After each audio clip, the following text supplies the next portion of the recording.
روز یکشنبه 25 مارس مدافعه ضد هوایی عربستان سعودی 7 موشک بالستیکی یمن را خنثی کرد، ولی پاره‌های یکی از موشک‌ها در شهر ریاض بالای منزل افتیده یک نفر را به هلاکت رسانده است.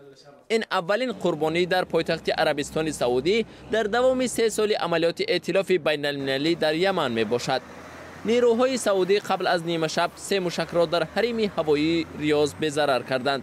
موشک‌های دیگر در ولایت‌های نجران، جیزان و خمیس مشهد هدف مدافعه ضد هوایی عربستان سعودی قرار گرفتند. رسانه‌های سعودی نوشتند که موشک‌های از سوی خوثی‌های یمن پرتاب شده خنثی شدند، ولی پاره‌های موشک بالای یک منزل در شهر ریاض افتیده باعث مرگ یک شهروند مصر شده است.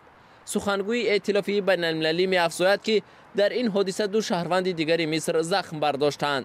صاحب یکی از منزل‌های ضرر دیده خبرنگار رایترز را به خانه‌اش دعوت کرد.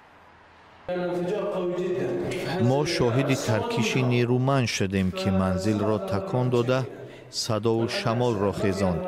منزل زیان دید، ولی خدا را شکر تلفات جانی نداریم. تریزه هایمان شکستند و خلاص.